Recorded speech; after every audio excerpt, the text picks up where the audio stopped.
This man. conference will now Good. be recorded. Good. That was the record button. It was going to record it so we can play later. So, well, been having a pretty busy day today. You pretty good? Our business is a roller coaster. So, like, yesterday was bananas. Like, I mean, like this meeting, I would have to cancel this meeting yesterday. We were that crazy. Whereas today, it's tamed down and much better. Okay. Well, I'll make sure we can go a little fast because I know you No, you're got to good. get back to it. Oh, Okay. fine, man. Well, again, man, thanks for taking the time. And I know I sent the format to you, but just to kind of, I guess, jump into that intro for everyone else and so forth. So my name is Pat Brown. I'm a financial advisor here at Edmonds Duncan Investment Advisors here in Lawrence, Kansas, and played football for the University of Kansas back in the old days. I'm not going to say the year, but played outside linebacker. Started for 3 years and had a great time. Loved the opportunity to be a student athlete, and really had a passion for teaching student athletes about financial literacy, which led me to this, I guess, interviews or a number of interviews with former student athletes, with the hope being to have current student athletes learn from the mistakes and some of the successes that these former guys and girls have had. So what I wanted to do real quick is just kind of, and I've been doing this with all of them, is just kind of give the definition of financial literacy. Sure.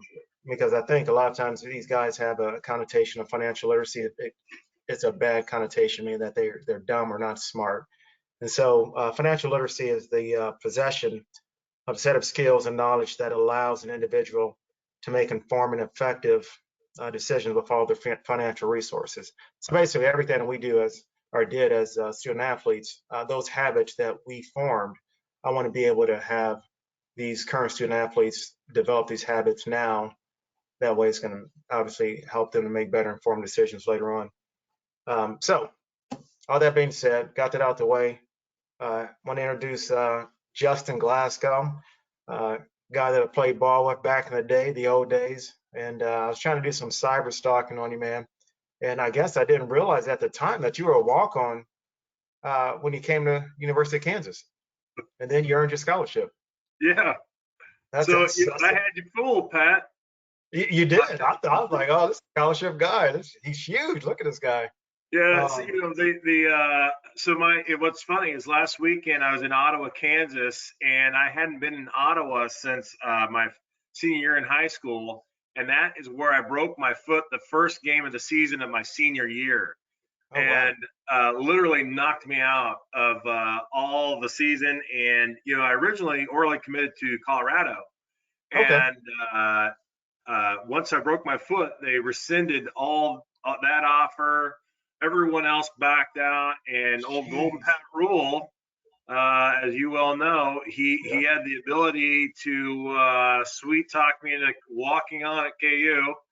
And we did our first week of 2 days, and Terry Mahajer and Coach Brown pulled me aside and said, "Hey, buddy, after practice today, we're taking you upstairs. You got your scholarship." So that's how it worked out. Yeah, it worked out real good. That's awesome. So Justin went on to be a 3-year starter, earned an honorable mention at All Big 12. And then you're a free agent. So you went to the Miami Dolphins for a split second then, and yep, came on back. Yeah. Well, that's awesome. I was with the Dolphins long enough to meet Jimmy Johnson and Dan Marino in their last coaching and playing year, and had a hot second there to get a taste of it, but never really enjoyed as much as what I'd love to done. Okay, well, good deal. So we'll kind of dive into these questions then. And again, this is, hopefully, young student athletes are watching and listening. But if you can kind of tell me your freshman year, sophomore year, what your thoughts were just in regards to money, money management. I know we were getting our stipends. I would imagine you started getting a stipend as well. And, how did you manage that? Did anybody ever talk to you about budgeting, saving, or credit at that time? I would say I was very fortunate in my parents kind of established some strict money management for me as a kid. You got the occasional birthday card from your aunt, and you get some money, and they were pretty regimented that went in the bank, and that's not for you to spend unless it's something that you've planned for and thought about. So when I got to KU and started getting that stipend, um, I would say that my parents, almost to a fault, scared me of not spending the money, right? Yeah. And so, just by nature, I was frugal that way. But believe me, I made a lot of mistakes too. Oh yeah. Um, yeah, some some silly stuff as well at KU. But yeah, I was regimented in that fact that I would get that check and I'd immediately put it in that a bank account at KU. But that's great. Hmm. It's what you do with it after that. So then, from a credit standpoint, did you have an understanding as well, just in regards to credit and how it worked at that age? You know, um, that was pretty much beat into me at the time by my dad that credit cards, I don't want to say they were the devil, but Right. I did get to KU, and I'll never forget. I called my dad. I said, Dad, they've got these flyers on campus for a credit card. It's got this amazing Jayhawk on it. Yeah. I'd like to get one. And he's like, Why do you want a credit card? And I was like, just in case. And so him and I talked about it, and he said, there's nothing wrong with you getting a credit card if it's gonna be a just in case emergency type of tool for you. Hmm. But other than that, he was like, there's no reason for you to use that credit card. Gotcha. Okay. All right. Um, so then, the next question, which you kind of already touched on, I was going to ask how did you come to the decisions you made about money while in college? Was it trial and error? But like you said, you've already kind of had that ingrained in you prior to school. So that's amazing that your parents were able to kind of instill those traits in you.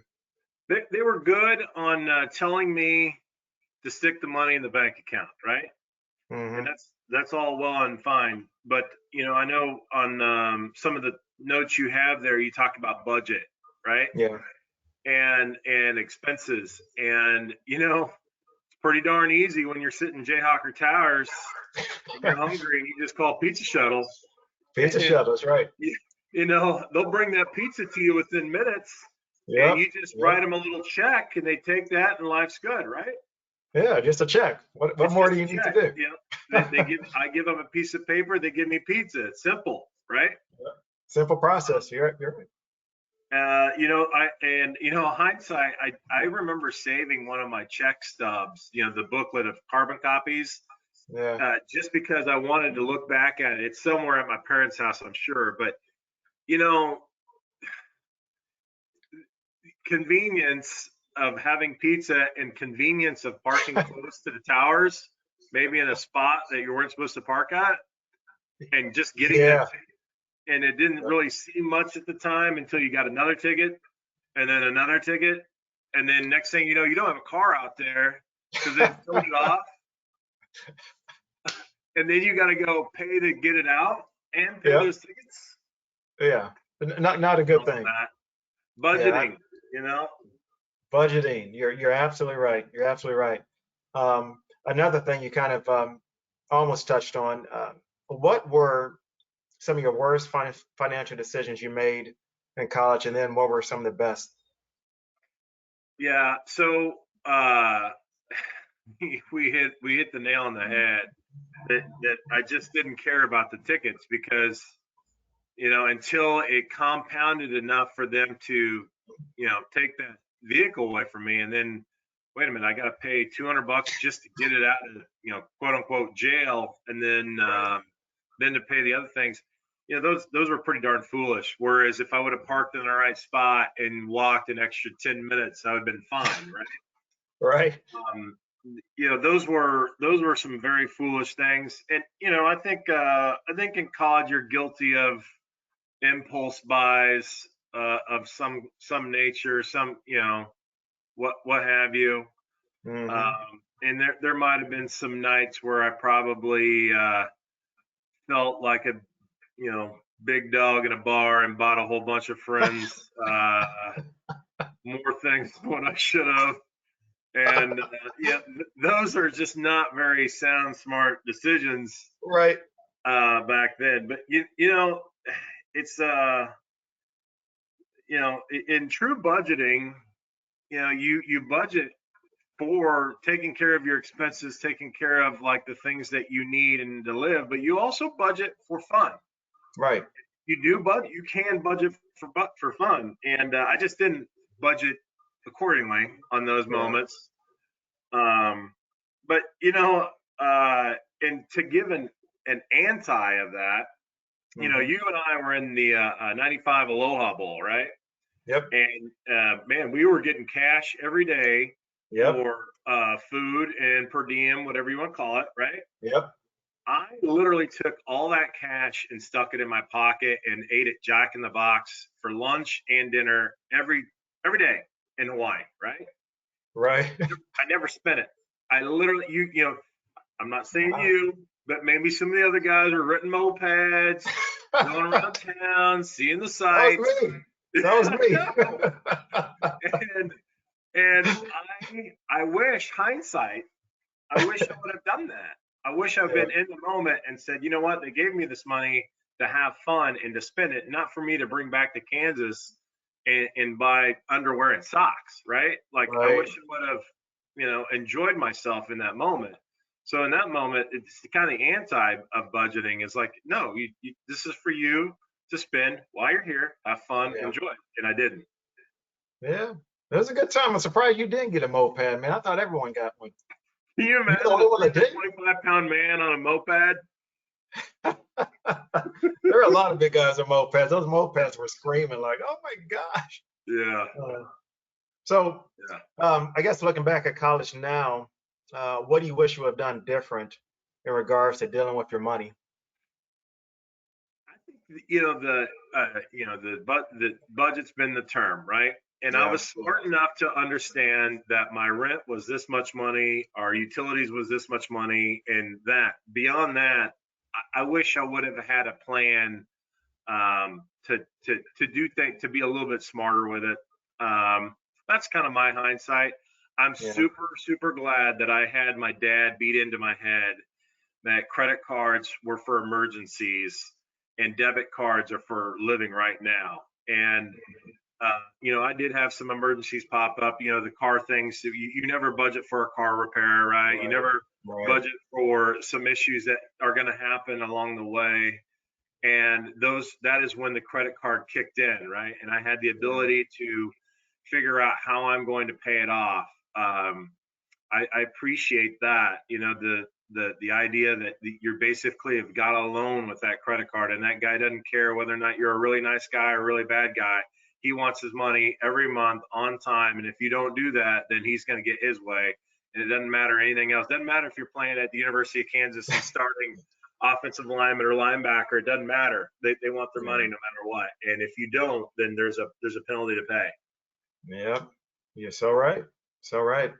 Well, we're getting here towards the end. What are some of the pitfalls that you hope that your story could prevent for young student athletes as they hopefully watch and listen to this? Well, the time to be an adult starts now, right? When you get to, I mean, you've been pampered your whole life. Yeah. Up until that day you step on campus, you're an adult, and you have to start thinking like an adult and making adult decisions, right? Hmm. And I was lucky in the fact that I didn't have a whole bunch of debt coming out of the University of Kansas. I was lucky that things I made some good decisions. But on the flip side, that is your adult life starts at minute one when you step on campus, and you have to take responsibility for everything in that moment. Mom and dad, uncle, brother, whatever it might be that's been taking care of you up until this point, they're not there, and you're responsible for you. And that's probably the biggest takeaway I could give any person going to college, is that your time to step up is now, because no one's going to help you moving forward. There might be some people helping, but you're responsible. Yeah, you're ultimately responsible for the end result. Absolutely. Well, I guess now just kind of tell the guys, what you're currently doing now. Life after college. What's Justin doing now? Well, so I saw some of your notes there. I did get a signing bonus with the Dolphins. Oh, yeah. Tell me about that. Okay. I did one of the best moves I ever did was took all that money and put it into a ring for my wife, and so it sits on the finger now. That's the best thing. There you go. I did with that money. It didn't land. She right there. She right there beside. Where's she at? She over there? So I was when I was with the Dolphins. I mean, you saw all of the egregious things going on there that guys just had no clue how the money was spent. And what's so bad was I'm sitting in the locker room with guys that I knew that the day they got cut from the Dolphins was the day they went broke. You just saw the lifestyles that they were living. And I was so, the one thing I will say is about that ring, multiple benefits of that ring on my wife's finger. It's appreciated in value, and she has made me a better man. And there is nothing better than a partner in life to help you along the way. And I've got a good one. That's probably post life. My father bought a tire auto and service stores here in Topeka in '90. I started working for him in 2003, and in 2013 I bought the business for him so he could retire. And that's what we're doing now. Just got a couple stores here in Topeka, 15 employees, just awesome. Grinding. Look at Justin, all growing up. It's weird. These things do happen. Whether you want to or not, huh? Right. The one thing I will say about, everyone's like, oh, I want to start my own business. I want to be my own boss. But you need to know that I am Justin Glasgow, president of Performance Tire and Auto, but I am also in charge of HR. I'm in charge of inventory. I'm in charge of cleaning bathrooms. So it all falls on me. Social media director, that's me. Right. The best answer I can tell people about being your own boss is yes, you do get to eat the fruits of your labor, but you also get to schedule what 70 hours of the week you want to work. So, that's my favorite line is like, yeah, I am my own boss. I can work whenever I want, all 70 hours of them. So, because the clock doesn't shut off, right? Yeah. Yeah. When you're at home and you're eating dinner with the kids, the clock isn't off. You're still thinking about it. So. Well, that's awesome, man. Well, yeah. Hope this wasn't too long, and I appreciate your time tremendously, and it's obviously good to see you, and can't wait for this Rona to go away and get some football in.